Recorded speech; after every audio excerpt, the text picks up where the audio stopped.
The reason I am running for office is I would like a consistent methodology to be applied in how we conduct our politics to ensure that all human beings have what we call rights.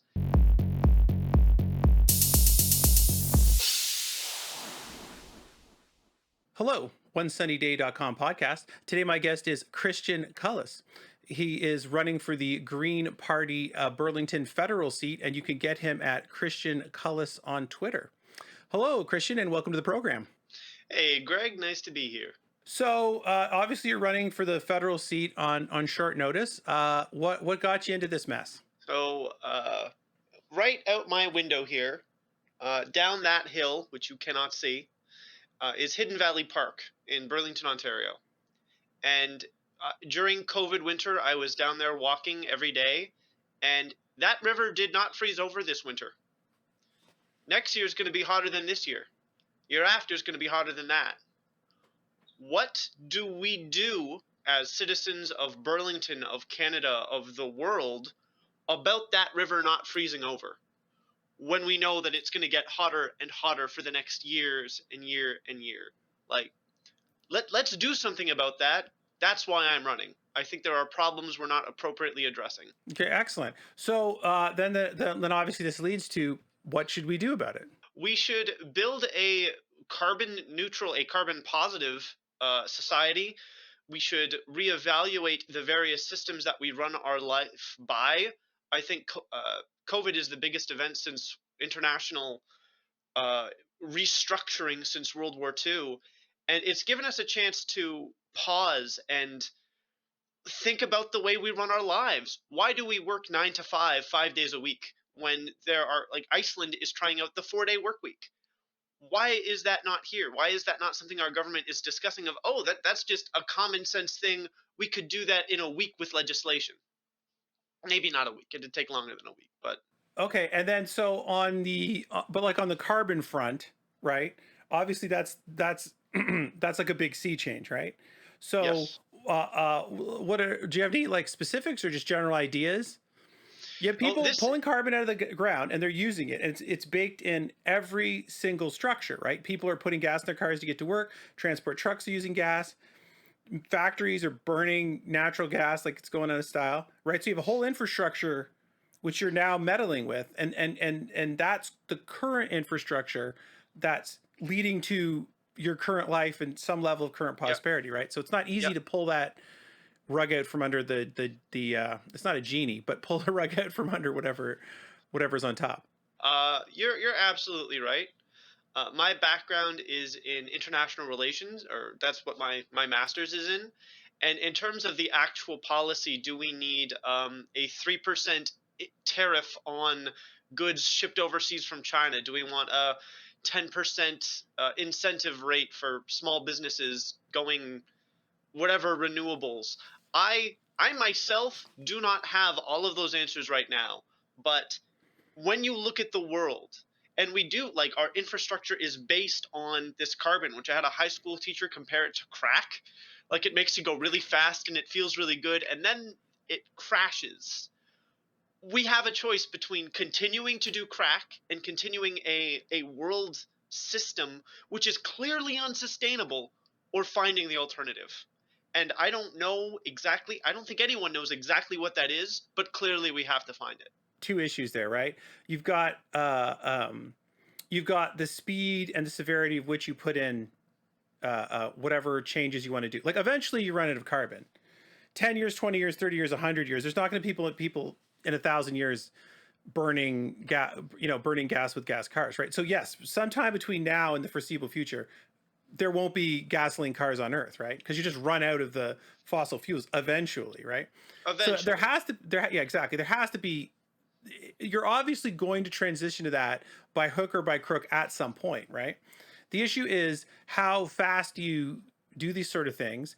What disruption are you willing to take, right? And then how much you noted the international relations, right? Like I think that's an interesting issue, is that it doesn't make any difference unless everybody in the globe does it, right? And so you need to have international partners willing to do what you're doing, or you get sort of this weird bad actor problem. You know what I'm saying? I disagree that it doesn't that you necessarily need international actors. There's the story of the guy going along the beach throwing starfish into the ocean. Like, well, what are you doing? You're never going to make a difference. Guy picks up a starfish and says, "Oop, made a difference for that one." Uh, this is you can tell from the hippie background, like a good deed is its own reward. And in terms of what transition, like by hook or by crook, yes, how fast, what transition, what do we sacrifice in terms of our ability to just buy cakes from Fortino's and throw them out the window and then buy more cakes and just have a economic system which is only happy that money is transferring and doesn't care about the sugar that was grown and shipped in to make that cake and the externalities involved in what is on one hand just, oh yay, money is flowing in the economy, that's good. uh, we should do it as fast as possible because the livable impact or the things that we are feeling is that river didn't freeze over, and this ecosystem of southern Ontario is one where we have cold, harsh winters. And if in 15 years it's more of like a South Carolina type environment, which looking at, we're already pushing our 1.5 degrees limit. There's no realistic way we're going to stay within that. What does that mean for the life in the area where we live, for the rabbits, for the fireflies, for crops? Like, we got to do it fast. If it's like, let's say everybody's got nuclear missiles, right? Sure. And you say, hey, we're trying to cause international disarmament of nuclear missiles, right? And then you say, okay, well, our first strategy will be we'll just take all our nuclear missiles away, right? We'll be none of the nuclear problem. But then you can see all the countries that have no nuclear missiles aren't at the nuclear missile table. There's no negotiation power they have anymore, right? And so you do have to. I I do think you have to. this it is not that if every country has nukes, the first country to give up nukes does not lose negotiating power. And there's a difference between hard power and soft power. Hard power is the ability to say, do what I want or else. Soft power is the ability to say, would you please? And have that request met because of the respect between actors. So this is totally part of my campaign here. My name is Christian. And the literal meaning of that name is follower of Christ. And while I am spiritual but not religious, like, Christ, that guy that they nailed to a piece of wood for saying, among other things, be nice to each other? That's my boy. And turn the other cheek. No good deed goes unpunished. The way to, like, does anyone want nuclear holocaust? Well, then why are there nuclear weapons? And that is my philosophy. Yeah, sure, you could say if you're the first one to give up nukes, you can't threaten anyone else. But a better question, I feel, is who wants nuclear holocaust? And if no one does, why do we have these weapons? If no one wants to live in a Mad Max style dystopia, why are we burning through carbon at the rate that we are? The reverse argument, like the just play devil's advocate for a second, right? Is that the person is going to say, you're is that it all comes down to is do you think there's this other global actor, right? That's in another zone, right? And they don't care about the world order. They care about their vision of how things should go. It's fundamentally incompatible with your vision of how things should go, right? And there is no common. There's like no common a structure between you in which you can, in which you can produce a negotiation because the two people are on just different planets. And then you say, well, you know what? I rely on soft power with these groups, right? I'm going to rely on hard power because this group doesn't care about soft power. That is, again, spiritual but not religious. Turn the other cheek. And you're talking like people on separate planets. We're not. We're on the same planets. You're talking about international actors. Which international actors? Which human beings are are in a position where they prefer nuclear holocaust towards coexistence? Is it, if we want to look at the five members of the Permanent Security Council, probably we're going to look at Vladimir Putin and Xi Jinping. Do these human men who have children? I believe Xi Jinping has children, but they are sons, they are brothers. Do they want devastation? And I'm going to go out on a limb and say no, that whatever goals they want, if we want to say that Putin is a plutocrat and is only interested in his own self preservation, I I do not believe that. I believe that we extrapolate from hypotheticals of, oh, international actors, oh, these nebulous ideas, and we go away from looking at the actual individuals who have power and just need to use it better. If you're Chinese, right, there's like days that mark like when the Japanese troops Yes. executed horrible things. Yep. Like the Brits come, we're selling opium, we don't like that. They Yeah. off the Chinese Navy like it didn't even exist, which is obviously like embarrassing. And we're just going to set up a port and the hell with you, right? Yeah. The opium wars are terrible. Yeah, so you have in the psychology of just the Chinese, just to play devil advocate for them for for a little bit, right? You have um,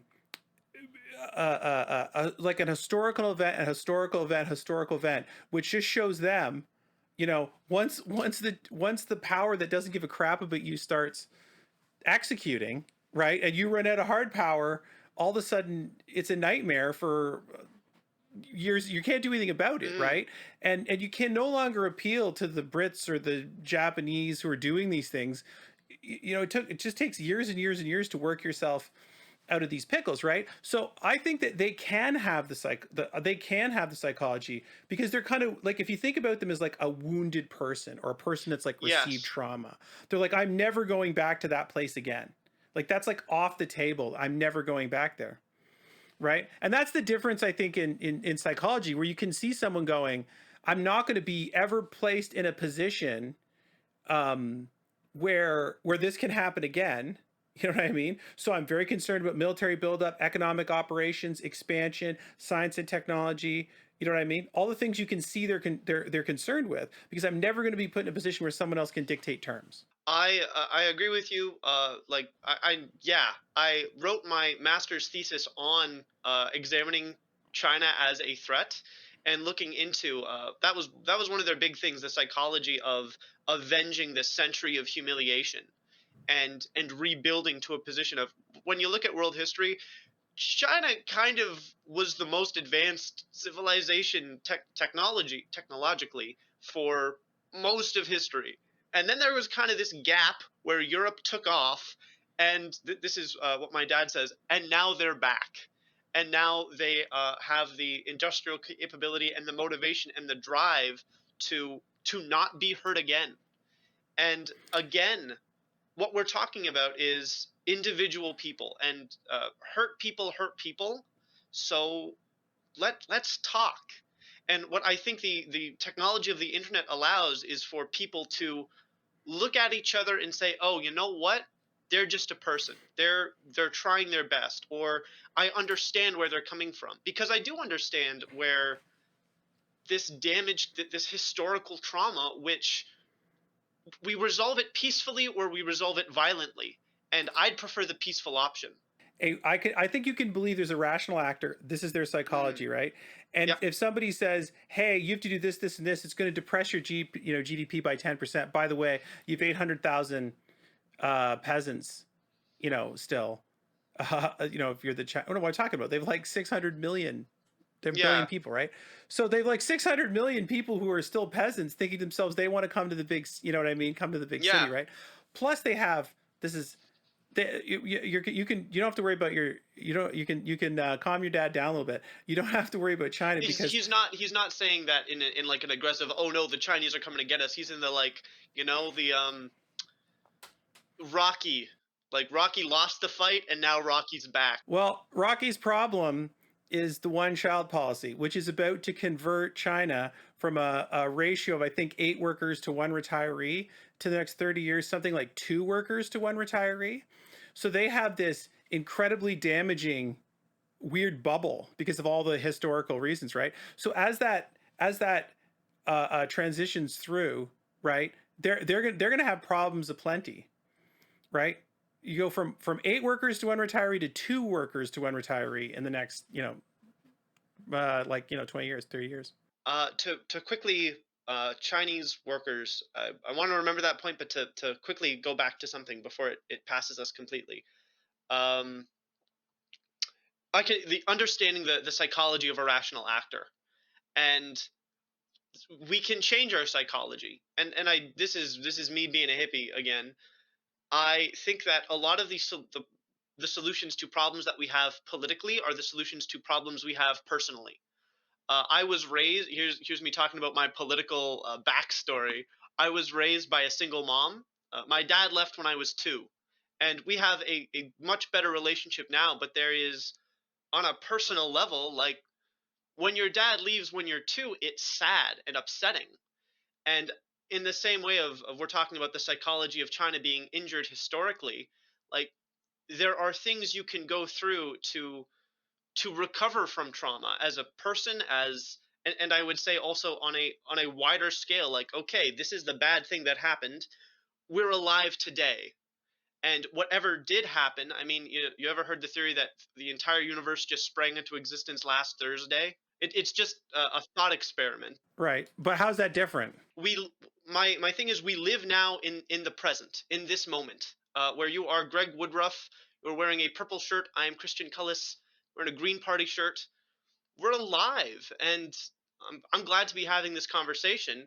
I'd be glad to have a conversation with anyone in China who says, or America, and was a part of the January 6th storming the Capitol. I To talk to people and say, listen, we go about this the hard way or the easy way, and I am willing to try to build a better future. And I'd rather not get into stabbing.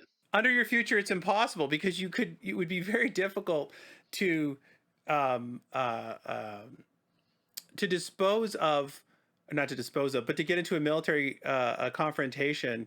Like if you get into a military confrontation, it's kind of like the person that cares the least about the environment's going to have a massive advantage, right?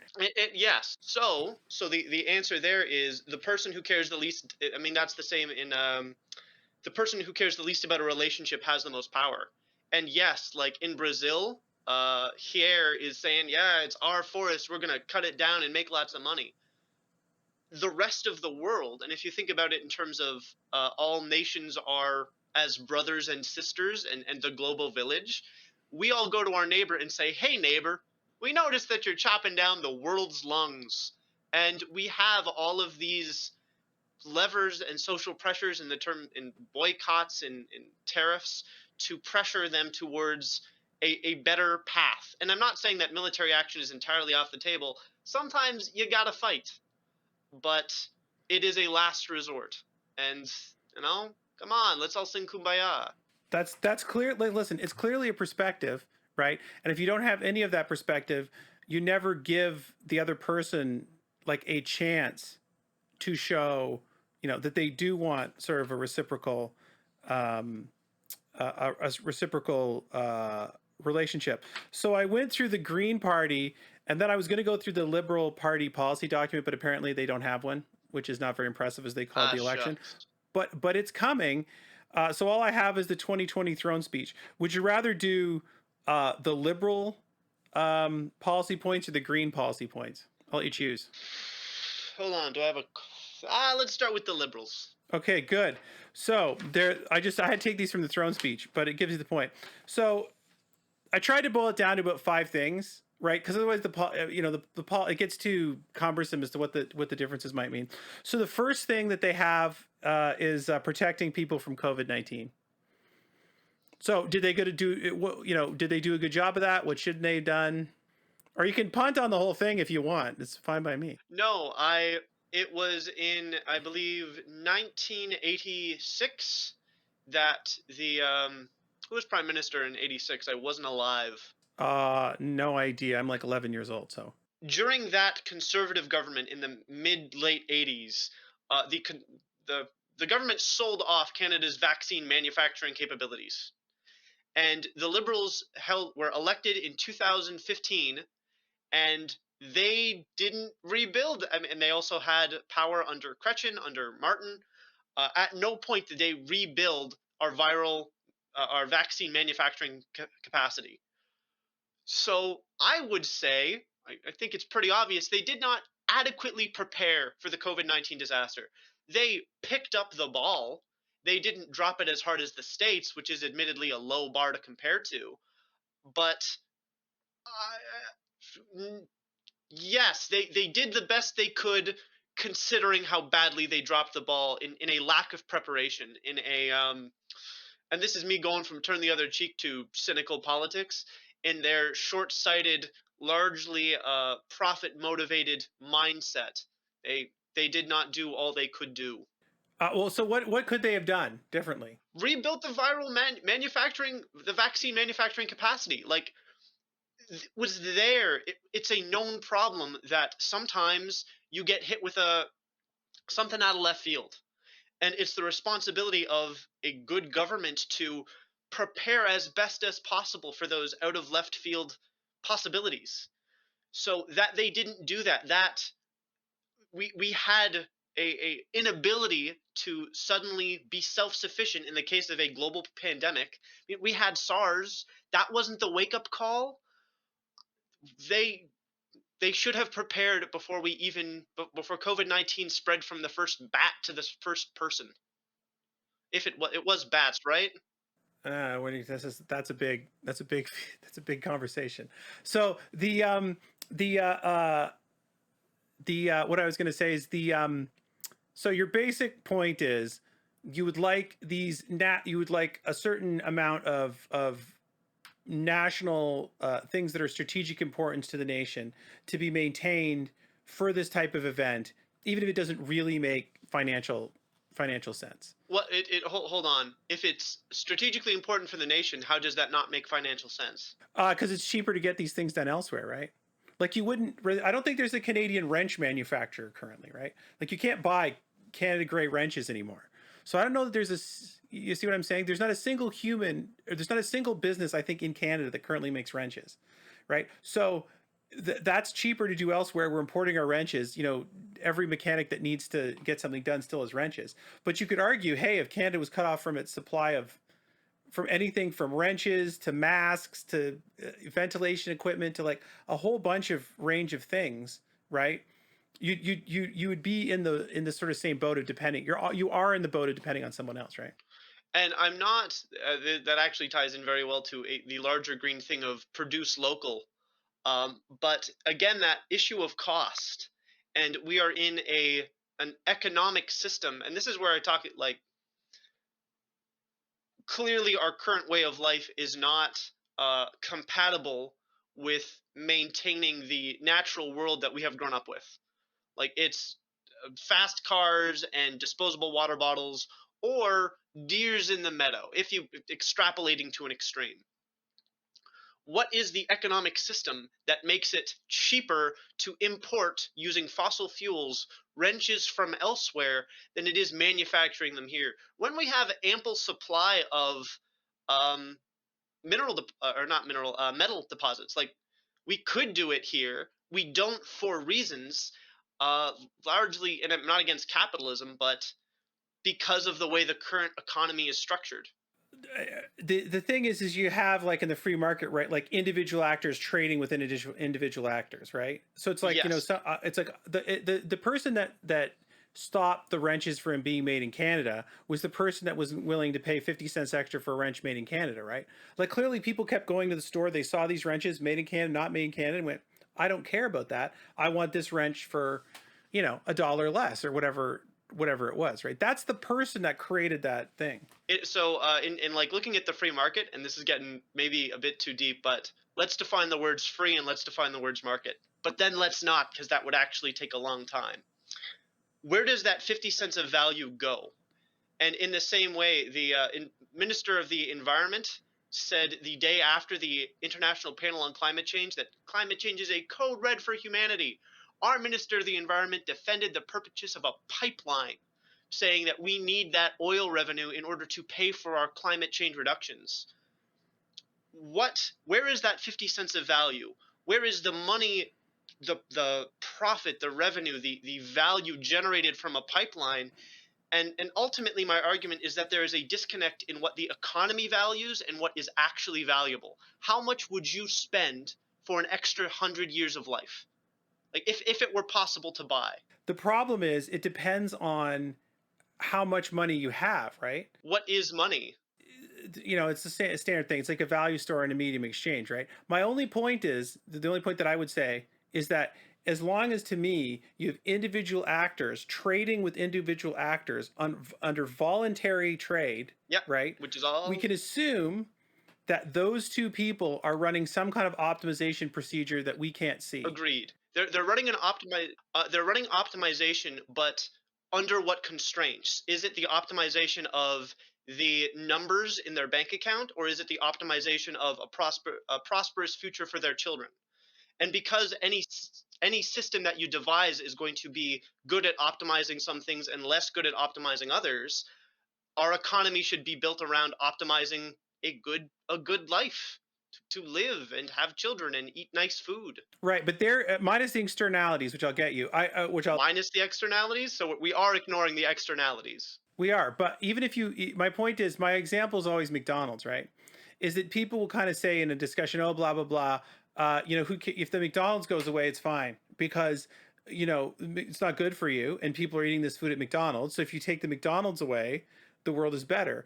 And what I always say is, no, the problem is you can't see in that person's Yeah, life. Maybe they're yeah. eating at McDonald's because they have a project or they want more time with their kids or they're back from soccer camp. They're trading time for quality of food, right? Hmm. And so they have some internal optimization of how they're managing their life. And you come in on the top of it and go, I know this is bad for you and I'll quote unquote help you.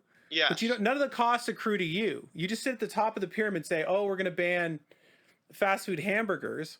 and ultimately, yeah. That's ultimately why I had a flirtation with communism in my undergrad, and then said, nah, nah. People sitting at the top deciding how things should be run. The thing that I would say is patentedly. You know the word I mean. Yeah, Yeah, patently. patently. Thank you. Yeah. Um, the river behind my house did not freeze over this winter. And whatever our optimization strategies for the way that we live, they have prioritized things above that, things above the natural ecosystem that we need to live. Insect populations have dropped 50, 70% rapidly in within my lifetime. We need those insects for frogs to eat, for birds to eat frogs, for birds to eat berries and then poop those berries out and allow life to happen. Is that not the situation that we're in? So listen, because you asked me, it's hard to say, right? It, river behind Because my for house didn't example, freeze over. I get you, but they killed all the bees in the states, and then what they do is they pay high school kids to run around with little feathers to pollinate the plants, which is on one level the craziest thing you could think of. You think, well, shouldn't we look into what happened to the bees, right? Instead Yeah, of instead of this solution. But at another level, it's kind of like a weird tribute to people that go, oh, the bees are gone. We'll just hire people with feathers and they can just run around corn stalks for 12 hours a day. I'd like to see a workplace comedy based around like bee replacement. Yeah, actually, I would. What would be better is if you shot that from the perspective of the bees. Like, I want the show to actually be about the now replaced bees. That'd be like Graveyard of the Fireflies type sad. Like No, that's what the thing. You don't know. Maybe it's a huge relief. they're dead. The relief of the grave. This is the small number of bees that are still left, right? There's not zero bees, but then they're relieved because now other people are taking. They don't feel the pressure to support the whole earth anymore. I'm kind of getting this undercurrent of like the bees feel pressure to support the earth. Pollinating flowers and making honey is what bees do. Like that is them being in a very zen way. Like Yeah, I know. That's why HBO didn't greenlight that show. I mean, I thought they were going to go, but it just didn't happen. So the the next part is this is liberals, which is an overlap. So mm, you can maybe talk about how you find is different. Is quote unquote building back better. Thanks, Davos, for getting that terminology in our world, and slash green Yes. economy is their point. It's those are buzzwords, definitely. Right. Does it entail anything to you? Do you think like, well, what does that mean or not mean? I find it easy to get really tied up in the minutia. Um, but building back better and green economy without substance, those are just buzzwords. And I would say that based on the fact that the liberals are buying a pipeline, uh, they are green economy is not actually what they are demonstrating with their actions. And building back better, if you're building a pipeline while also talking about carbon reduction, that's no, those are two different angles you're coming at it from. They're mutually exclusive.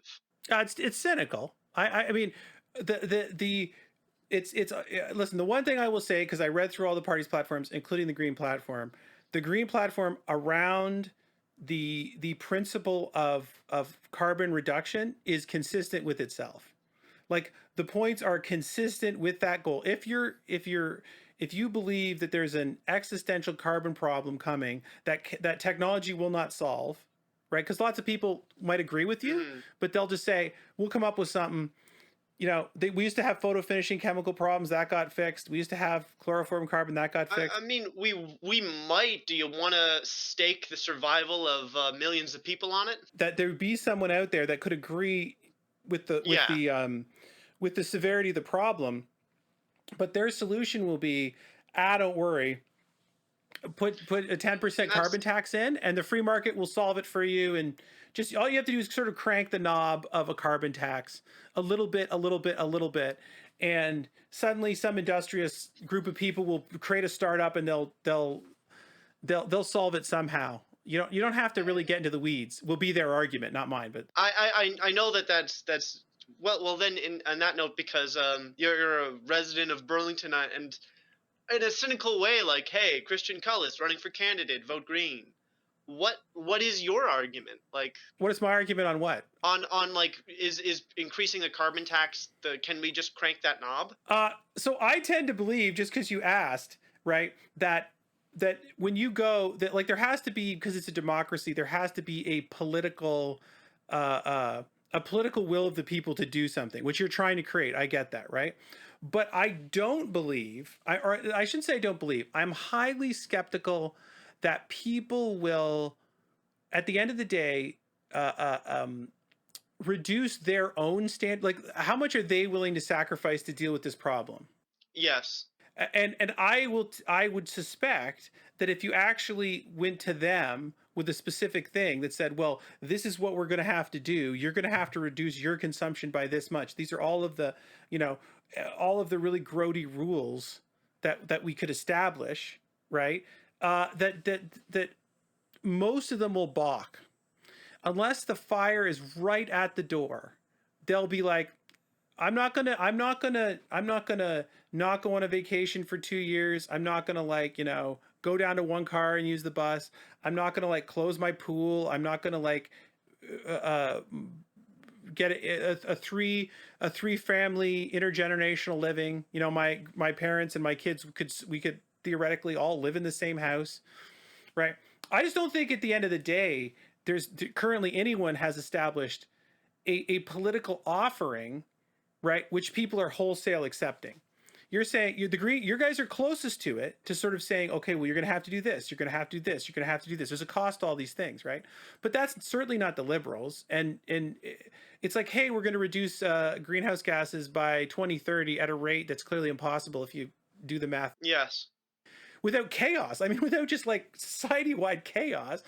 And so I don't think anyone's positioned it in people's minds in a way that they're now willing to accept it. And so I'm skeptical that there's a real political um, will not only to do this but to receive the pain on the back end. Now, if you're elected, great. I'm wrong. I'm just saying, you asked me what I thought, and I just think I just think the immediacy is not the immediacy is a hypothetical.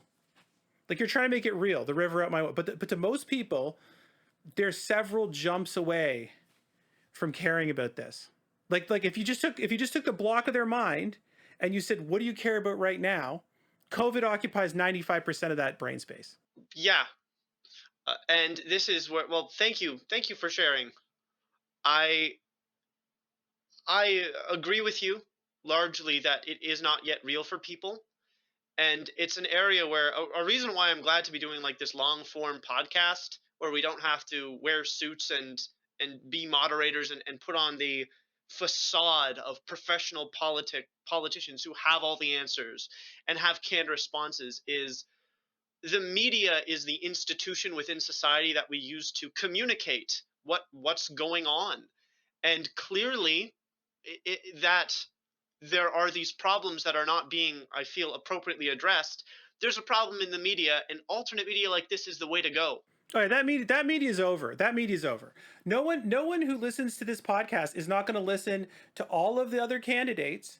Well, they might be like just checking you out, but most of them will be like, no, I'll listen to this and this and this and this, right? And they'll be like, oh no, I listen to each one of these people talk for an hour, right? And then they'll Hmm. get some blurb or they'll get some thing, and they'll go, well, that doesn't match what that person says. That's a glib simplification. That's not really what they said, right? That's not really what they Yeah, mean, right? yeah. And so what happened is in their brain they'll just be like, well, this newspaper is useless, Yeah. this television show is useless. I'd rather just listen to someone who listened to a podcast and them tell me what the person actually thinks and actually said. Well, and that's why I appreciate this speak to talk and harp on about the river, because in the same way of it's not, it doesn't have that immediacy for people yet. uh, yeah, let's figure out the ways to communicate the immediacy. There are cities in Pakistan where it is too hot for humans to live during heat waves. It's going to get hotter next year. They're putting sunscreen on grapes in California because our economic system, they still need to grow that grapes to turn into wine, rather than thinking, Jesus Christ, we have to put sunscreen on grapes. What does this mean in the larger picture? Uh, that people aren't willing to accept the sacrifices. This is I don't eat beef unless offered, and it would be it's already there. Um, and even then, I don't feel great about it, because that is, if I'm going to come up on a pulpit and say I think there are real issues, I think blood, sweat, and tears are the way that we get through this. You got to be willing to make those sacrifices yourself, and because the choice is between, and it's not. I remember Jimmy Carter. One of the reasons he supposedly lost re-election was during the 1977 oil crisis. He said, "Everyone, like, so we don't really have all the gas that we'd like to have. So put on a sweater and turn your thermostat down, or leave your thermostat alone." There are sacrifices that need to be made, or bad things. It's not a choice that we have. There is a reality, and we look at it square on, or we don't. Either way, it's there. Oh well, you could be you could be a bastard too. You could just in Canada say all this warming will affect the rest of the world before me. I can be the last person out. I'm not suggesting to do that or you're going to accept it. I'm just saying that is what somebody else could say. They could just say, well, you know what? I'll just wait. I'll just do what I'm doing. Right, run my economic growth program. I'll wait till every equator nation that touches that touches the equator, right, is to the table with much more catastrophic effects in that band than us, and go, okay, we'll tell you what, we'll match you, we'll just match you on all these things. And that's, I'm not suggesting that that is the strategy that I would pursue. I'm just saying that that is something that somebody could put forward as an idea that you kind of have to grapple with and at least defeat. My way to defeat that argument, and this is why, again, I millennials are actually increasingly spiritual but not religious, and it's again where I go back to my name is Christian. I'm with the guy who is nailed to a piece of wood, because those human beings in the Equator Nations are human beings, and they have just as much intrinsic value as us. And if someone were to genuinely suggest, you know what, fuck you, I got mine, no, that is not a real solution. We have to work together for everyone. It's just like a standard bad actor problem, right? How do you solve something where the bad actor wins, right? It's That's the difficult problem there. The solution to bad actors is honesty and transparency. And I am really looking forward to the debates on literally September 9th or 10th with Karina Gould, because Trudeau, leader of the Liberal Party, my nickname for him is Teflon Trudeau. I'm sure he is a patriot. I'm sure he loves his country. Man, he's been involved in a lot of scandals. And the solution to bad actors, to people who will say one thing and do another, is transparency. And I'm running as transparent a campaign as I can. I Ask me anything, I'll tell you my honest position. I don't want to. I think that is the solution to bad actors. So then, no, no, I appreciate. So basically, your concept is basically soft power will win in the end, right? No one can really withstand it forever. Sometimes, like, we live in a world where terrible things happen to good people, and it's not that soft power always wins. It's that soft power is my preferred method of power, and definitely, like, we could get into just straight up war and shooting and guns and blood and death and seeing generations of people go through what we did at the start of the 20th century again if we want to, but I don't think that we do. And if there's anyone who does want that, if there are any neo-Nazis who are all into that blood, death, glory, die for the fatherland, strength through eternal warfare, like, just raise your hand and we'll put you in a separate room with a bunch of like psychologists and counselors, and we'll try to unpack the source of that anger and hatred, because hugs are better than guns. I mean, what's funny is you got two camps. There's like two really sticky. There's like actually three. I can detect sticky soft power, problems, right? So you Yeah. have a bad actor of like, let's just say like a Mexican narco terrorist. Whoa, whoa, whoa, okay. Well, there's like extreme Th- violence with the like. they're narcos and they're terrorists, Well, I won't call them terrorists. I'll remove terrorists if we just want to call them. but like extreme crime. My point is, you get violent gangs, right, Mm. which obviously have this terror element because they'll like string people up from a bridges and throw corpses. Oh, I know what you mean. Yes, yeah, And it's not quite the same as it's like they're putting out this front. It's like message violence, right? it's like yes, it's like this is what happens to you if you stop the shipment. This is what happens to you if you pick yeah. on us. This is what's going to happen to you and your family, right?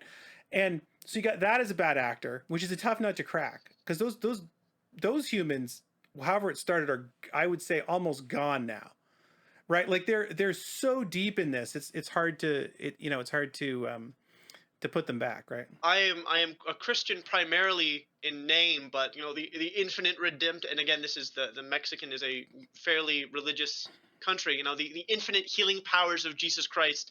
Anyone can seek redemption. And where it comes to me, and how do we deal with that bad actor? We try to arrest them. We try to remove their access to power enough to inflict violence. And if they're actually like they come at you in a dark alley, yeah, self defense. You do what's necessary. There's several camps of bad. I mean, you're doing a good job of acknowledging it, right? But that's my point. My point is you do have to acknowledge that there's potential groups or people that are in such a headspace that's different from yours because of their past or how they, who knows what it created. It doesn't matter, right? Hmm. That they're probably unable to find their way back. I will not say unable.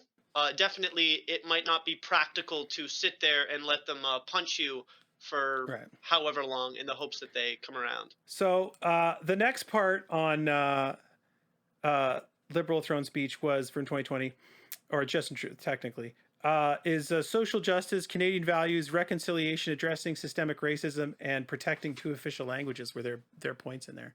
Language is a really interesting tool, yeah, I mean, it is a tool. It is how we communicate with each other.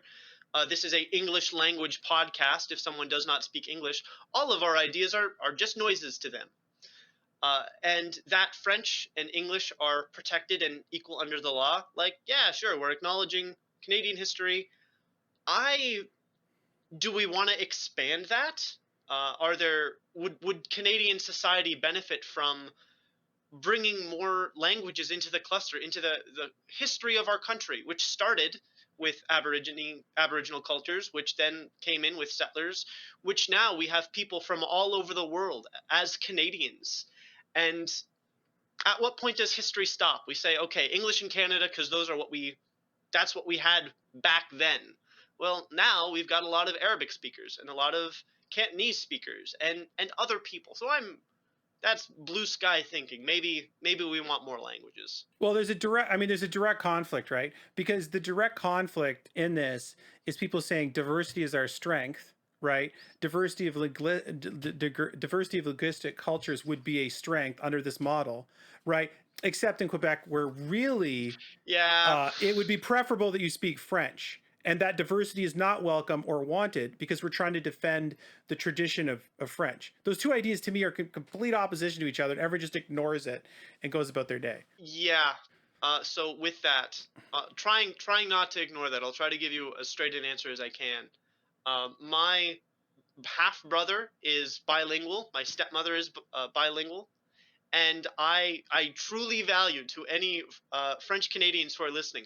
I French Canadians, I'm with you.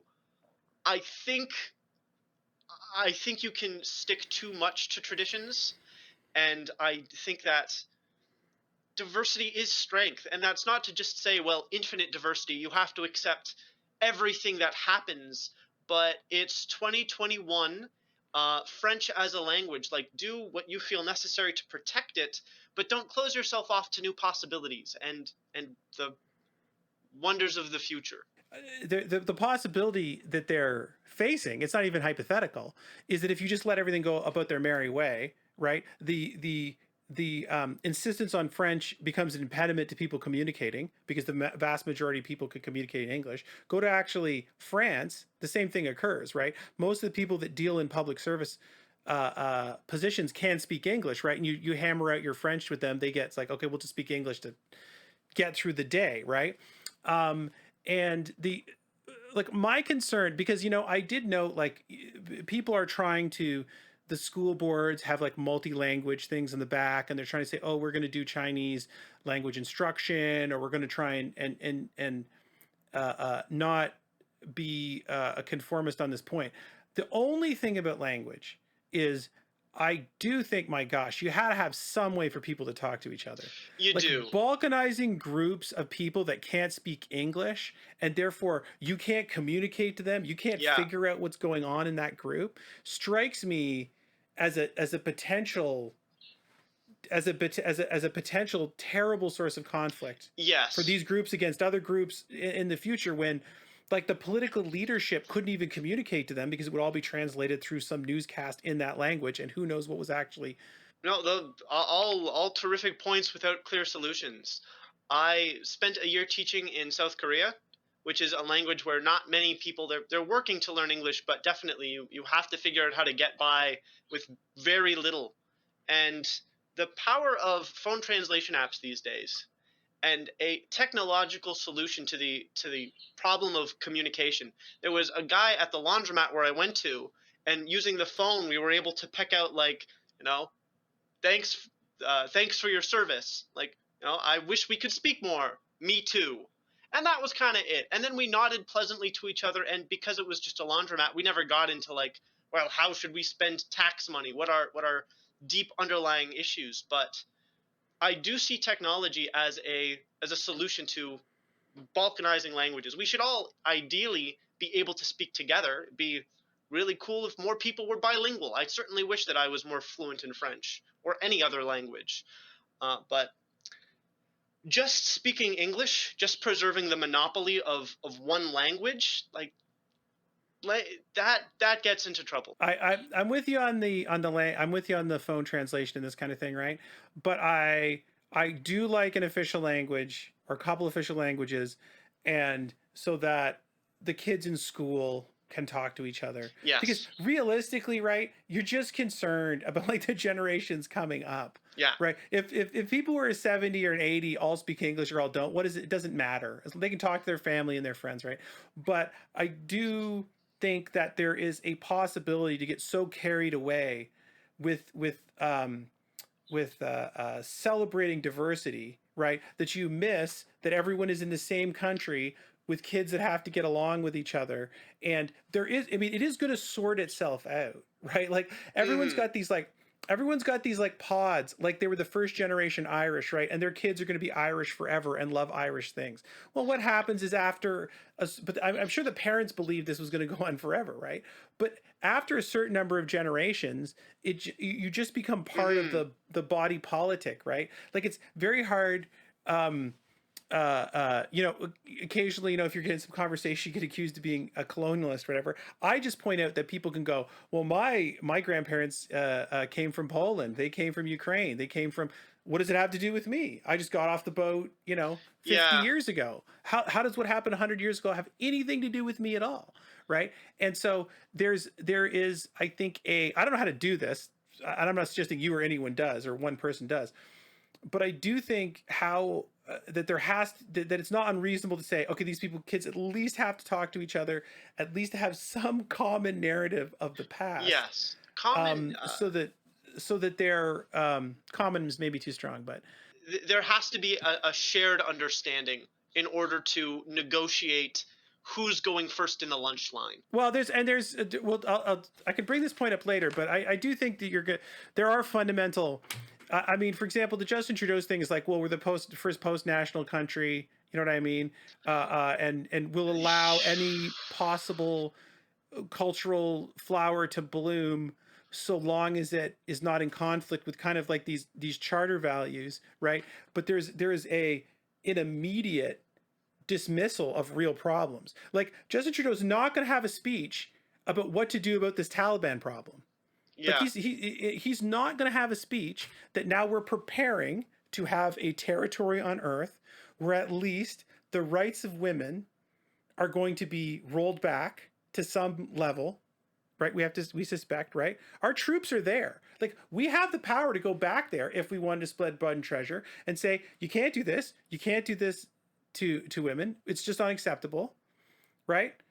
Watch what our military can do and roll this whole thing back and create. I'm not suggesting that. I'm suggesting we have a real culpability when we remove our soldiers, right? And this new framework is going. It's going to be much worse for women in this new framework. Maybe terrible, maybe just a little worse. We don't know, but it's none of our ideas of equality. We're pretending a little bit that there's every possible culture is Hmm. of equal merit and of equal value and equal beautiful, and we can pick and choose among these things, but you don't really think it. You don't think a place where you can't teach where you can't teach a woman or girl past, I can't remember what grade it is, but it's like grade 6 or something like this. They can't be educated past that. We don't think that's equal. Like we Hmm. really, I mean, I don't, right? But we're Me neither. pretending, oh well, how can we judge this other culture? And but I think that's just mental it's two completely inconsistent things that you're thinking in your head, right? You do have a judgment on what's right and what's not right, and you're going to decide that this is not right, which Yeah. we're not. But again, we're not going to do anything about it either. We're just gonna be like, well, I don't, you know. This is where I would like, and again, why I appreciate the long format of podcasts in this is we should have a consistent worldview, and absolutely to say that, oh, all cultures, yay. Well, what do we actually think about? My favorite example is the Aztecs, like human sacrifice on a institutional level. Like, nah, we don't need that. Yes, you make value judgments, and to go back to a thing on a shared understanding, it is possible to coexist with strong disagreements about what is real. So my favorite example of this is that in 12er Shiite Islam, there is the belief that the Messiah. I'm not going to apologies to any Islamic listeners. I'm not as well versed in my terminology as I could be, but there is a guy who's been waiting around for a few hundred years to kick off the end times. And this is a belief within the religion. There is a belief within Christianity that Jesus Christ died on the cross for the sins of mankind. And then within Islam, it's not that Jesus Christ died; it was that he was rose into heaven without dying.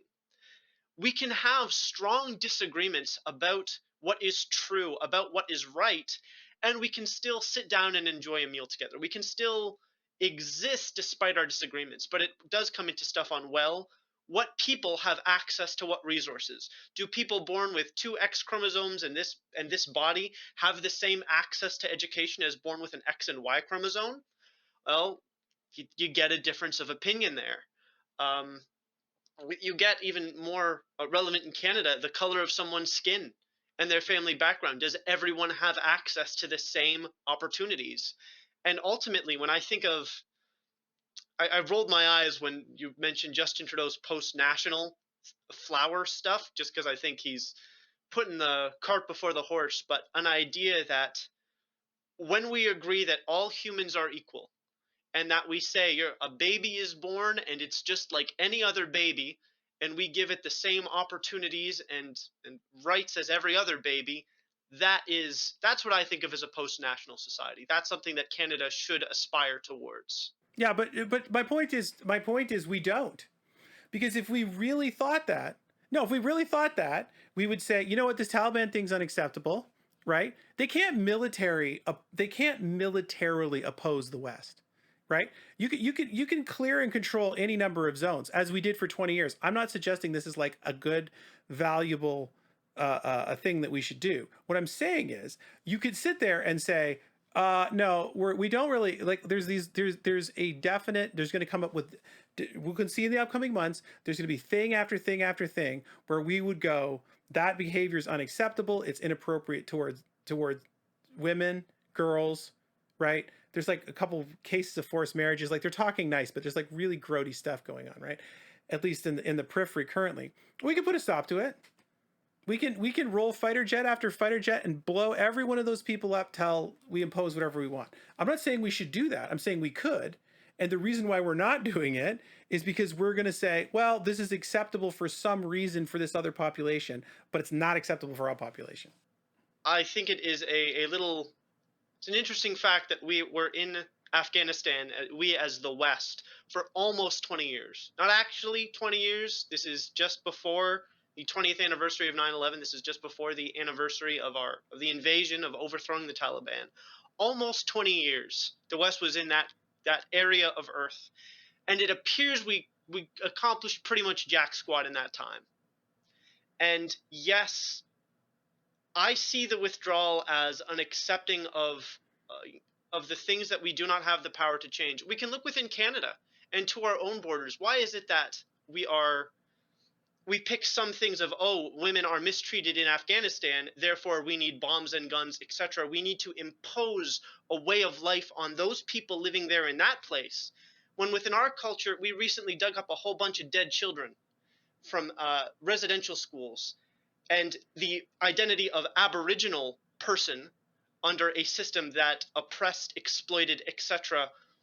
What are the labels we are looking at human beings? There's the label of female, there's the label of Aboriginal, there's the label of religion. There are all of these different things. And yes, we should have a consistent view in how that is applied, and then we should look at ourselves and figure what is our capacity to make this vision real. And I do think it has to start at home.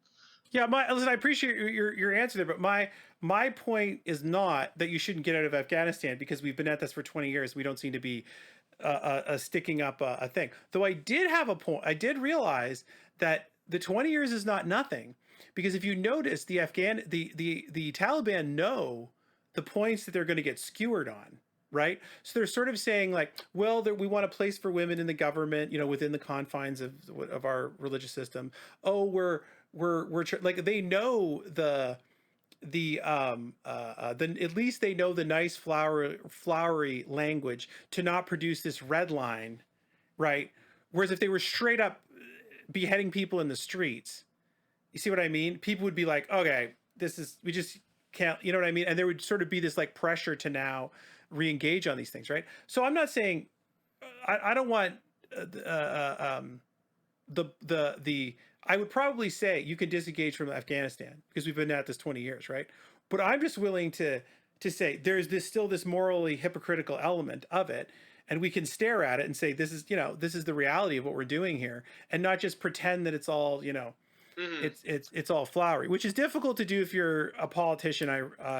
Well, I realize. I don't accept that. I would like to do a different kind of politics. And is there anything hypocritical in that you feel in what I've said? Because I'd like to iron that out if I can.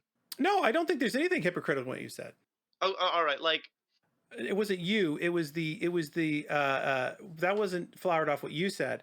It was that Justin Trudeau says, well, it's a post-national yes, yes. country, and we honor and respect all cultures equally. You need to have the disclaimer that they're like Aztecs. Yeah, if I give you a human sacrifice, I can give you example after example, and you go, well, hold on, I don't really respect that culture, right? And then, so my point is, the start of the argument is to end run why. I don't have to make value judgments. I can just, I don't need a moral principle or framework or value judgments at all. I can just accept everybody as they are. And as long as they're willing to accept me and I'm willing to accept them, no conflict is possible and everything is great, right?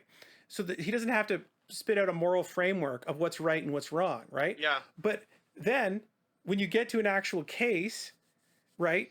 and suddenly there are things to fight for. Suddenly, yeah, suddenly you're like, wait a minute, this is not right.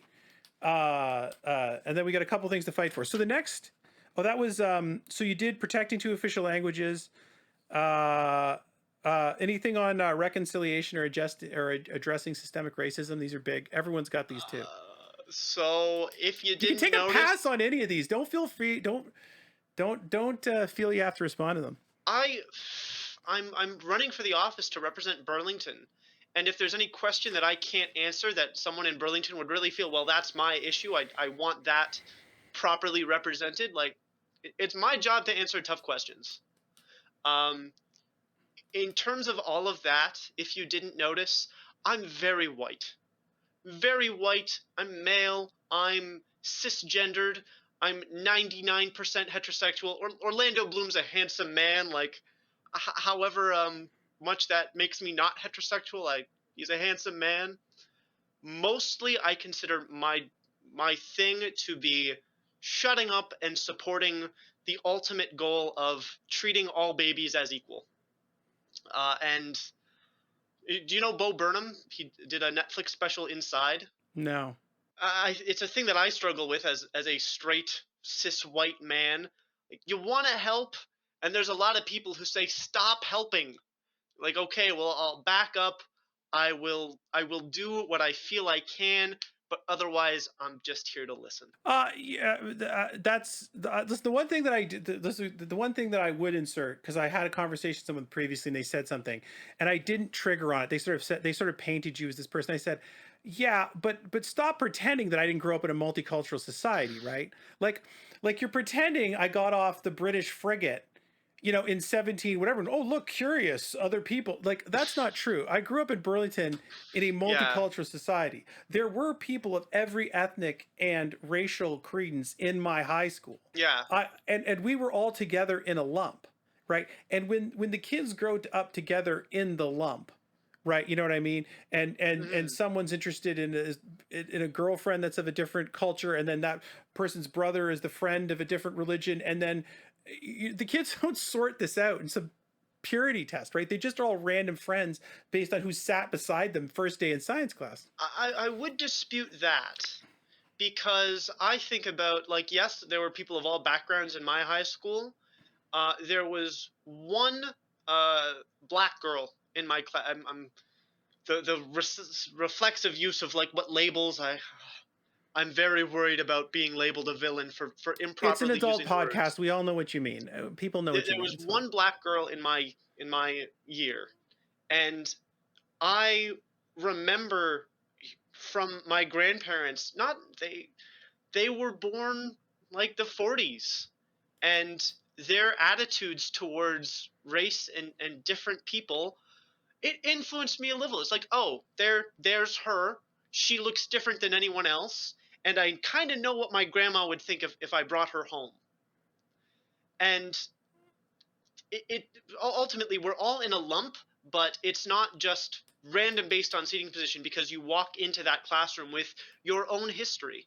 Listen, maybe I feel sheltered, but I feel that the generation just up, like, if you like, because it takes like a long time for racism to, like, sort of, like, you get an old fossil and some crappy comment somebody that's 70 who's 70 makes, and you're like, okay, that's, that's not helpful, thanks. Just mosey on with that material, right? But the generation of my parents did not allow negative racial stereotypes in the house. It was pretty much purged from television. So I don't remember a huge amount of stuff in this in the water. Now, you can easily say, well, Greg, you're just ignoring it. It was there and you couldn't see it or whatever. Possible, right? But I don't remember there being a huge focus on it. But I always have to bracket that with the fact that because I grew up in Burlington in the time that I grew up in, right? All of the kids are monocultured children of professionals. Mm, You know what I mean? And the expectation on the kids was unified, right? The social economic status of the parents was the same, right? And so there was almost a complete and total unity on that scenario, right? I mean, it might have had like a different type of bigotry to it, because I can remember the first time, somebody sort of announced that, their parents, they had a family apartment before they moved to Burlington, right? Which is a completely reasonable thing to do. I had rented a family apartment in Toronto with a bunch of people when I was in school. But the point is, it may have had a different type of bigotry to it. It's like, oh, this person, grew up in an apartment, or this person doesn't have something, right? But I didn't notice a huge. I'm not saying it didn't exist, because it sounds like, conceit to say. I'm saying that I did grow up in a pluralist society. I do know what these people are. I have talked to them. I'm not uncomfortable around this group of people, not because I'm some great human, but they were just they were in the environment, and I don't remember them sort of getting picked out and picked out, singled out. It didn't seem to come up as much as it seems to be coming up now for whatever reason. Now you could argue that I missed it for sure. my response to that would be like all of everything you've said is true within the bracket of Burlington. And there's so much more of the country where things were another way. And you can only speak from your own experience. So, No, I mean, I listen. I came from Scarborough, and there was gangs. You know, got called a honky 3 times, and I was like, I didn't even know what it was. So listen. There's differently like weird cultural pockets. I'm not suggesting that there's some yeah, yeah. a beautiful sea of no racism and whatever. Burlington's the shining jewel. Yeah, the shining jewel. I described it when I moved over as like to people from Scarborough as like Beverly Hills 902 when it was real. That's what I would say to people. Mm. I would just be like, this is ridiculous. These people are living in some, fantasy land, right? Um, but the basic point though is people are familiar with these cultures and they grew up with them, and I don't think it's quite fair to take someone and say you feel uncomfortable around this other person. You might, right? But you also might not. You might be like, well, what are you talking about? My brother was, dating a person of that culture, and they were at the dinner table, and my family's Ukrainian. They had meat sticks, and it's like I don't think it's a foregone conclusion that society's as bifurcated. That level of bifurcation is impossible to overcome. Bifurcation between. That the groups are like, oh, that even that basically it's like the people in the groups are so different they can't even really meaningfully interact. Yeah, well, this gets to my thing on there is nothing stopping someone who believes that Jesus Christ died on the cross, and someone who believes that there's the is not Messiah, but there's some guy who's been alive for hundreds of years waiting to kick off the end times. Like, we can disagree, we can have very different backgrounds, but we can still come together and say, "Hey man, I really wish the Leafs would win this year." Yeah, but you see, you created a new identity to do that, right? You built up this identity of Yeah, people who okay. want the Leafs to win, and say you could rally around that, right? You did have to insert something. That is what I find. So here's a fun thing: we are Canadians, but also like the name of this continent is North America. And every time anyone says America the beautiful, America the great, I think we're doing a better job at being Americans than people living in the United States, in a place where anyone can come. And my family has been here for hundreds of years. I've got friends who are first generation Canadians. I've got friends who were born outside the country. We are all Canadian. And that kind of blank slate identity that anyone can join, yeah, if we do need some identifier, something to rally around, then the idea of a culture that we can make for ourselves. And we don't need to say that all cultures are welcome. We have a culture where people from many backgrounds are welcome. Not necessarily everyone. We don't want to have human sacrifices happening every Thursday down at the water park. But sure, if we need another identity, I think the Canadian one is a great one. You want to keep your human sacrifices to like one day a year. I'm Yeah, with you there. Can't have it every week. It's not workable. you go through people so fast. And then you're most of the thing. And then the one thing that was mentioned, because now, hey, listen, you opened it up. You said I don't mind hard questions. Uh, is the one thing also in the throne speech, and we'll go through your we've covered a lot of it off, but we'll go through your platform too for sure. Uh, is the two Michaels that are caught in this ridiculous mess in China? Right, the Chinese government have them. It's like a drug charge that got upgraded from 15 years to a death sentence. Um, Seems incompatible with our system of justice, and it's on the feds to deal with, right? I'm sorry. The question being, What do you do about it? You got two Canadians rotting away in Chinese jail that are being kept because they don't like the prosecution of their national, right? yes, And they don't want them turned over to the states. They're kind of loosely threatening, well, we can keep Canadian nationals yeah. too, right? So you can let her go. You can say, well, we'll swallow our pride and get these guys out. You can put pressure on, or you can sort of do nothing, right? Somewhere in between. All right. So You wanted hard questions. You said I no, don't mind hard questions, so I'm I went to thinking. it. I'm thinking. I do enjoy this. What do we want? And there's a lot of different questions you can get that, like, you want to have a good day, you want to not have Canadian citizens be executed for drug charges, you want to not compromise the integrity of our justice. Like, there are so many different things that we want. Given that this is China, and it kind of this gets back to a larger idea of again, so Christian, and we have 5 members on the UN Permanent Security Council. And I used to be an atheist, so it's not that China is a bunch of godless atheists, but I do think of the 5 members that they are the biggest threat to world. Well, I mean, you could say that about America or Russia. You could certainly, there are problems that we have with China, and I think the fact that the arrest made of the Huawei executive is, I mean, there's political motivations. There's how much did we do this as a favor to the U.S. Like, there are so many complications within that. But fundamentally, in China, there are people who have been sentenced. One of them, at least, has been sentenced to death. Is it both of them? No, well, I think it's one, and then the other one's Yeah. awaiting some kind of date. There are human beings with the identifier Canadian national who will die unjustly if the status quo continues. One of them will die. One of them will be imprisoned indefinitely. This is an injustice. And it is one that and I assume you, and I assume many Canadians would like to not have happen. What is within our power as Canadians and as people to prevent or address this injustice? And ultimately, because they are in China, they are prisoners of the Chinese state. It comes down to, what do we do with this other individual person who has the identity Chinese national, has the identity Huawei executive? What do we want? We want justice to be done, and there's not a clear answer.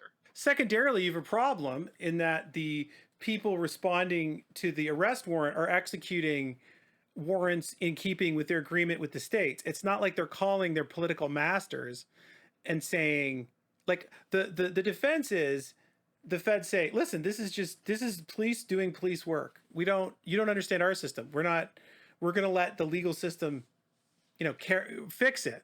This is where my idea of not my idea, the idea of soft power comes in, and honesty, because the Chinese government. I would really like to, hey Xi Jinping, if you're listening, did anything interesting happen on June 4th, 1989? Because Was it the day of your first kiss? Because I can think of something interesting that happened on June 4th, 1989, in Tiananmen Square. And Greg, can you think of anything interesting that happened that date? Well, he's not going to think it's interesting, but continue. Why he's There is a problem of honesty that exists between Canada and the Chinese state, between China, the Chinese state, and its own citizens. And I see that as the underlying problem of why have two Canadian citizens been arrested and one of them sentenced to death. It's not actually because of what they did, although I do not know the situations, I do not know their guilt, their moral integrity as human beings, but certainly there's a problem of honesty at play here. And that's where I want to start. But like, China, did anything interesting happen on June 4th, 1989? And if you cannot honestly tell me what you think the most interesting thing is, if you cannot continue a conversation that starts with us showing the pictures and footage and video that exists of what happened, then, You're going to have to tell people you're going to have to tell people your impression of what happened though, because they're going to be like, what is he talking about? well, there's a lot of evidence out there that people, the Chinese government went into a square of protesters who and killed them, massacred them, and cleared it up and covered it up and does everything in its power to resist the slightest implication that they did anything wrong. It's the same thing that's happening in Xinjiang. And actually, getting onto that thing, we're so concerned with women's rights in Afghanistan. How about the rights of the Uyghur Muslims in Xinjiang? Why are we talking about one problem and not the other? And like, there's all these reasons, but I would like a consistent worldview in what are the rights of humans and how do we best respect and empower them. There again, it comes from the perspective of the history is different, right? So they're not particularly like, there's lots of groups in the earth, right, that are not interested in whatever multicultural hodgepodge we're talking about, right? Japanese would be a perfect example. They're not interested in non-Japanese immigration to the country of Japan, even though they have a population problem. They could straighten lots of stuff out with immigration. They're not interested because they want a homogenous culture, which assumably you have to say they have the right to do, right? The Chinese are in the same theoretical boat. I would say I can't speak for all billion people, but go ahead. I think we might be talking. Not. I'm not sure we're on the same page. I'm not saying that Canada as a multicultural nation and having this value. I mean, there are human beings who do not enjoy the things which in the UN Declaration of Human Rights we say are universal human rights. And they exist in varying parts in the world, and the histories of all of these regions are different. But the fundamental thing is that there are people without access to clean water, good food, freedom of movement, freedom of speech. And anywhere where those rights are violated, why are we not speaking up? And is it because of the history of the politics? Because we do a lot of business with China, and so we're not as willing to pressure them on their human rights abuse as we are to Afghanistan? Within ourselves and looking at our own history of human rights abuses and violations. I The reason I am running for office is I would like a consistent methodology to be applied in how we conduct our politics to ensure that all human beings have what we call rights. And as a Canadian politician, it has to start in Canada. We have the most power to affect. Look within ourselves before going. Let he without sin cast the first stone. But yeah, did anything interesting happen on June 4th, 1989? And if we can't speak honestly about what is true, how can we get anything done? That's an interesting question. I know you're on a clock to go to an event, so I want to go through the Green Party platform with you, so you get a chance to talk about those. So the number one, this is reconciliation with Indigenous people, land rights, Indigenous sovereignty, and the end of genocide of women, girls, and people of two spirits. I mentioned before my job is to shut up and listen. I I see reconciliation in my own words when I'm not shutting up is addressing the history, addressing the past as it is, and then coming towards a solution in the present and for the future that heals that as best as possible. If you think about like, there's the everything I needed to learn about life I learned in kindergarten, and it's like, you need to learn to share, you need to learn to get along, no shoving in line. Uh, for the past while, the government of Canada, a settler nation, has abused, ignored, disregarded, etc., the people who are in this land first. And in order to bring about a solution, to get to the idea of us all having equal human rights, treating all babies as equal, the practicalities of getting to that conclusion involve looking at the history and saying what happened, and and following the and being good about it. Like in the same way that if you steal from your friend, you have to apologize and do something to make it right. Reconciliation is making it right. Yeah, I mean, I think your answer is actually better because I don't like the word reconciliation because reconciliation implies that there was some previous state to be reconciled back to, right? Mm, It's like they get together, but there's no real previous state to get back to, right? There's uh, uh, a, and the problem is indigenous peoples are not one monolith that you can say, well, this is, mm, what the group thinks, right? But there's obviously a huge spectrum of modern realists trying to update traditions. Well, actually, see, you did it with realist, right? Because that presuggests the other idea is unreasonable, but they yes. think of themselves as realists, that they are updating all these things to work in the modern world, and this is just the reality of it, right? And then there's another group which is still trying to reestablish out of the idea that there was no civilization, no arts, no culture, nothing but a bunch of people stumbling around the woods before the Hmm. Brits came, and are like, no, no, hold on, we did have arts, cultures, we had a legal system, we had a treaty system, we had a way of resolving things non-violently. There is a whole culture there, and sort of hopes to restore it. And this is to me does not represent reconciliation because the two Hmm. groups are not of split and can come back. I know that's the word that's used, but and obviously I have no magic solution for it, but uh, um, you know, some kind of peaceful coexistence. So what I think you said was almost better than to try and use the word reconciliation and imply there was this moment, when everybody was um, Hunky dory. completely at peace. Then I think you already hit climate emergency. Um, it does say on your just because it said on the platform, and I was curious as it does say under climate emergencies, there's two things which you can square them for me: science-based climate action and indigenous partnerships. There is a lot of party documentation out there, and I am not intimately familiar with all of it. In terms of science-based climate action, it's thinking, okay, well, how much carbon do we need to cut out? How fast? What are the ways to do this? And you look at the scientific empirical models to do that. In indigenous partnership, this is where earlier in the conversation we were talking about like economic models and the free market.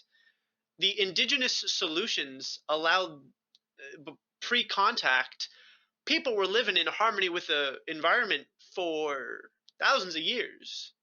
And what methods are there? What are those ways of life that allowed them to do that?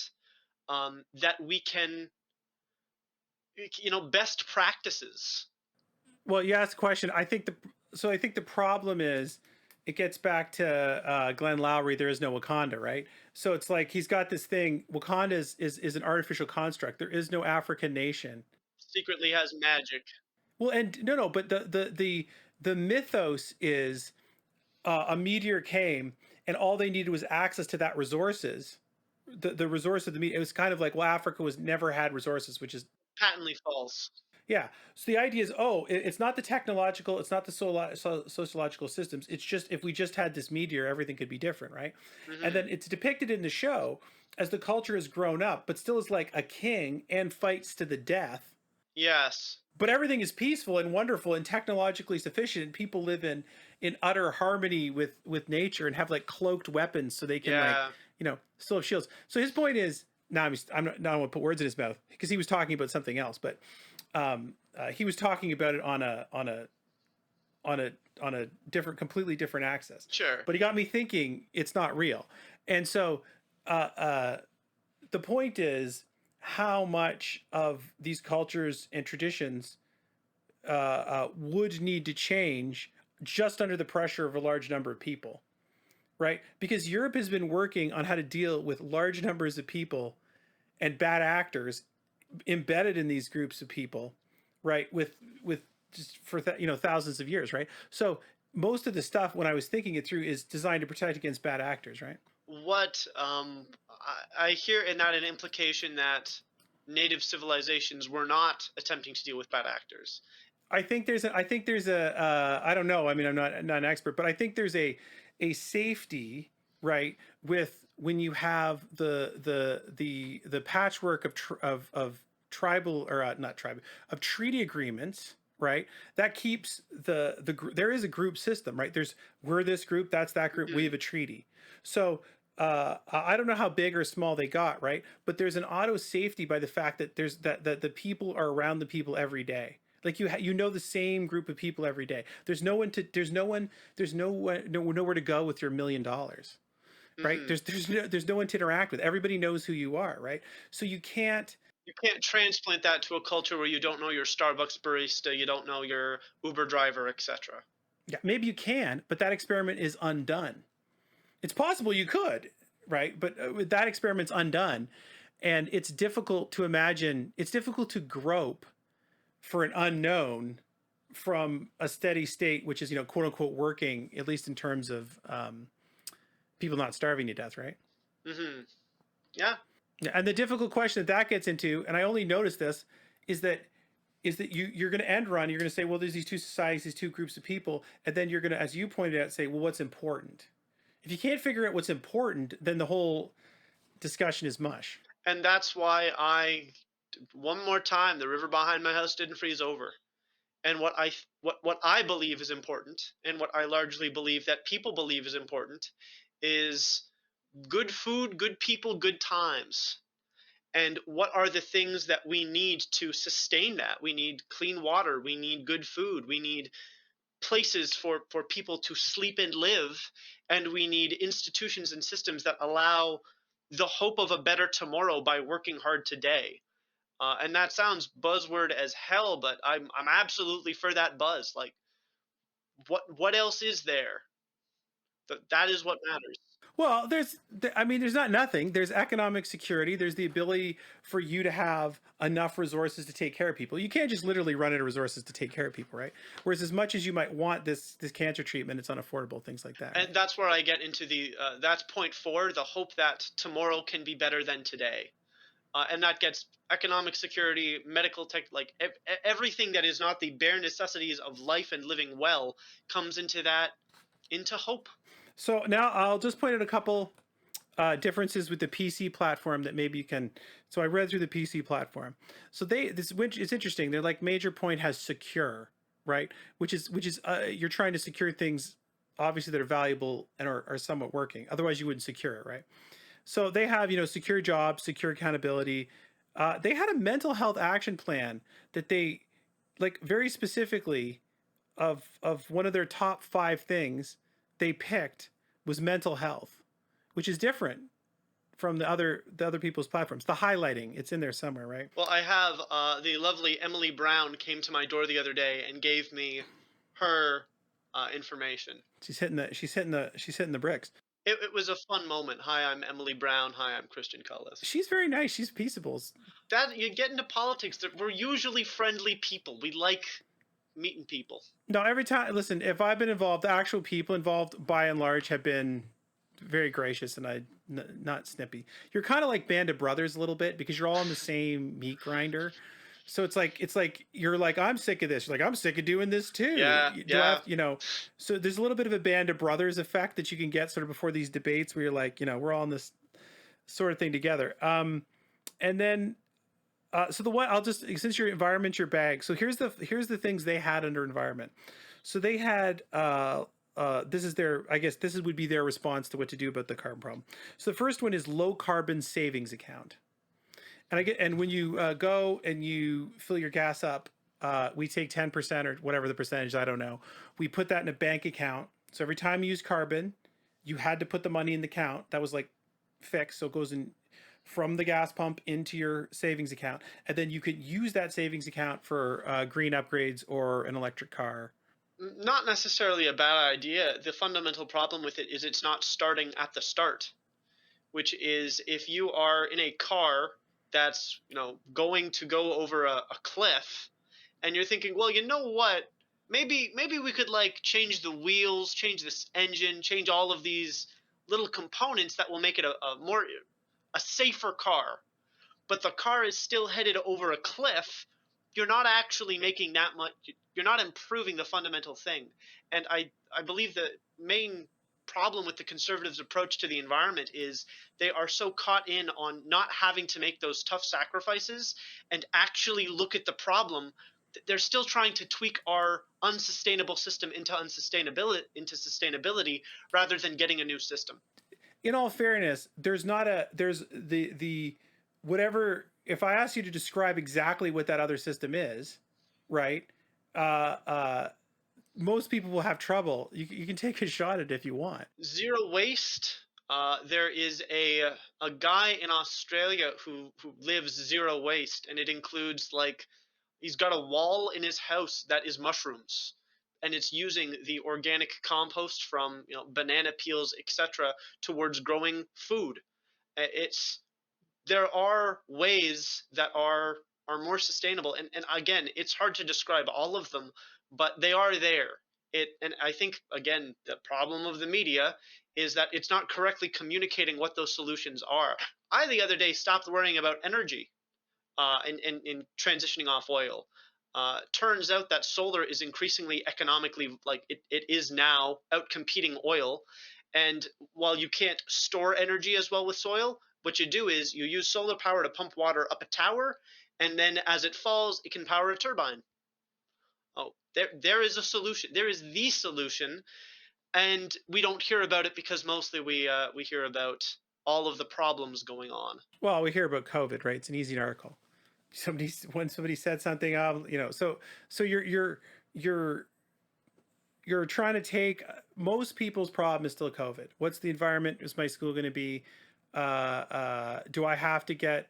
What do I need to get my U.S. in-laws over the border? Are we going to be able to go see? Like everyone's all spread out, right? It's a big. That I would say most people, if you went in them, and you ask them like what is their problem, they're going to be like these COVID restrictions, and am I safe? Am I not safe? Should I be doing something? Should I have a birthday party for my kids? This is the last birthday they're going to have for two. They don't know, right?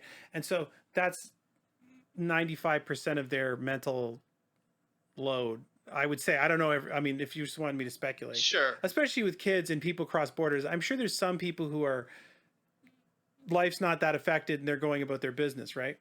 But you don't know if you're a parent, you don't know if there's going to be school in September.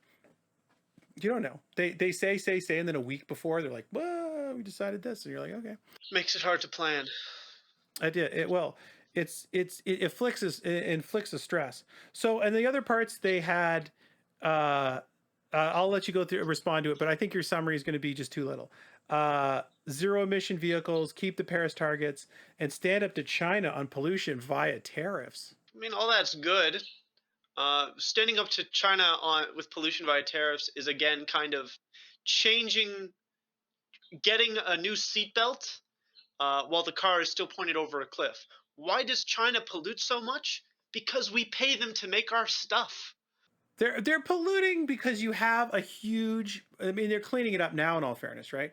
But for the longest time, their problem is a massive shift from agrarian people living in the inskirts trying to build this technological city with cities and a workforce to run this high technology, right? Like when they go and do these agreements, right? And you're the third world country, and they say, "Oh, well, you have to go under carbon zero." Nobody thinks that's reasonable because you're going to freeze them in a death sentence. There'll be no way for them to build up because we profited off of the massive free, not free, it is almost free energy of hydrocarbons. I had this exact debate in my undergraduate. The Western world and its peripheries benefited a whole lot by using crack and getting real big, real fast, real fancy. And now that we're coming down, we're saying, all right, no one else gets to use the same boost that we got to get to where we are. Because turns out all of us having fun, all of our partying, has kind of made a problem we all need to clean up now. Like my point is nobody goes to an economically Sierra Leone. well yeah, right. I don't know. See, the problem is I don't really know the economy of it, so I don't want to speak to it. But some hypothetical country that's having economic problems, right? And says, oh well, your number one thing is that you have people, burning gasoline in barrels for for heat. You know what I mean? Like that's as bad as you can do, right? And oh, you're gonna have to clean this up. You have to clean this up. You have to make, like, if you take most of these places, not most of these places, but some of these places, like, the government falls if gas goes over a certain price, right? Like Iran erects into riots if the gas goes beyond a certain price, because that's the raw unit that's like running the generator, that's Yep. getting the car to go, that's heating the house and all these things. So um they're gonna say they're going to say, well, we have to have ours too. Like, you got there first, you used this huge free energy battery, right? And now you want to impose us on technology that we can't possibly afford. But you know what? We can take gasoline and burn it. Like, it's not as Yep. technologically complicated to do that, right? So there's when you get this limit system, it's very difficult to figure out how to impose it fairly, right? So just to play devil's advocate for them, what they're saying is, if I want to just channel them, um, they're saying what we're not going to do is say we're going to impose all these restrictions on ourselves, all of which cost money, right? If you go and tell the guy who's filling up the diesel truck he's got to pay 10 cents, into his low carbon savings account, and he's moving flowers, he's going to make the flowers more expensive, and you get this inflationary wave, right? Um, they're going to say we're not going to allow China to over pollute past our levels. So if we say this is the level that's whatever its agreement of, right, and China doesn't comply with that agreement, we're going to tariff them. We're going to say, well, your stuff can't come to Canada on a level playing field. It's like an answer to this, what I said previous, right? Like, how do you stop the soft power problem and make it hard in places that you need to, right? Well, the answer remains the same, in terms of you still turn the other cheek, and pairing that with the issue is not that these countries cannot afford the clean technology, because again, it's in our best interest if they have that technology. It's at what point do we, and this kind of comes back to the idea of reconciliation, or making things right. We have the money, we have to spend it. Well, spend it where? I don't quite. Spend it like, if the problem is that we cannot afford this technology, we can just burn oil in barrels. Well, okay, you know what, here, let's send a million electric cars. Let's use our capacity to solve the problem that you are having, because we do have that capacity. It gets to the whole thing. We have limits in capacity, and then the real problem is on some of this carbon front. Once you're not burning barrels, you'll get into a weird gray zone where the poverty is what's actually stopping you from using all the energy, right? So it's like there's a problematic gully where you're going to say, Yes. well, I want you to have mufflers, I want you to have whatever, and then we're going to say, I'm not so excited on single passenger vehicles after all. I'm not so excited you can take vacations after all. I'm not so excited that you can fly around in airplanes. So there is a weird um, top down scary place where you can imagine people trying to dictate. Politics is compromise. Well, there you go. Well, you could have a seat in a majority or in a minority government, and then you can put that whole plan into action. That is the goal. That is what's next.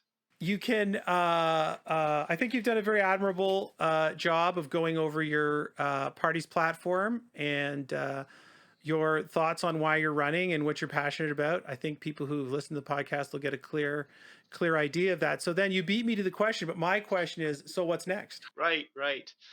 Well, trying to get the most votes is what's next.